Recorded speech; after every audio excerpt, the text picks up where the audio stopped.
Sebetulnya tidak ada larangan mutlak bagi seorang muslim untuk masuk ke dalam tempat ibadah agama lain seperti halnya gereja. Asalkan dapat dipastikan bahwa dia masuk ke dalam gereja tujuannya untuk berdakwah. Dia berhadapan dengan orang-orang gereja, dia diberi kesempatan untuk berbicara di hadapan orang-orang gereja. Dia sampaikan surah An-Nisa ayat 171, ya ahlal kitab la taghlu fi dinikum wa la taqulu 'ala Allahi illal haq, sampai kemudian wala taqulu thalatha, agar mereka tidak mengatakan bahwa Tuhan itu ada tiga, katakanlah bahwa la ilaha illallah Muhammadur Rasulullah. Ini yang harus disampaikan. Tapi ketika bukan ini yang disampaikan, justru dia mengatakan bahwa semua agama sama, semua agama mengajarkan kebaikan, maka berarti ini sesuatu yang batil, yang haram untuk dilakukan. Seseorang yang mengatakan bahwa semua agama mengajarkan kebaikan, maka secara tidak langsung dia sudah mengatakan bahwa orang yang menyembah patung pun sedang berbuat baik, orang yang menyembah salib sedang berbuat baik, orang yang menyembah sapi sedang berbuat baik, dan lain sebagainya. Dan ketika ini disampaikan oleh seorang muslim, berarti dia sudah ragu dengan apa yang disampaikan oleh Allah Subhanahu wa taala bahwa inna dina indallahil Islam. Sesungguhnya agama yang diridhoi di sisi Allah itu hanyalah Islam. Seorang muslim yang menari-nari di dalam gereja ditambah lagi mengkolaborasikan antara sholawatan dengan lagu-lagu gereja, maka jelas ini merupakan perbuatan mencampur adukan antara yang hak dengan yang batil. Sholawatannya baik sementara lagu-lagu gerejanya batil, dan ini dilarang oleh Allah Subhanahu wa taala, la talbisul haqqa bil batil. Janganlah kalian mencampur adukan antara yang hak dengan yang batil.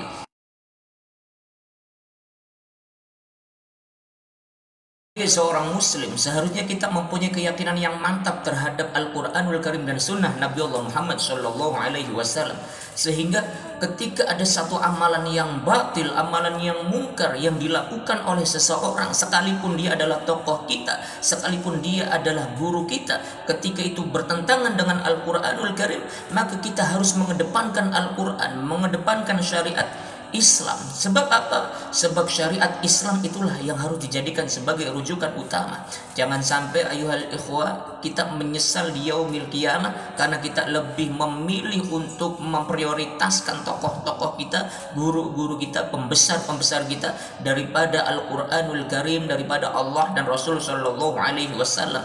Sebagaimana dijelaskan di dalam surah Al-Ahzab ayat 65 sampai dengan 68. Di akhirat nanti ada orang-orang yang menyesal, ya laitana law ata'ana Allah ta'ana Rasul.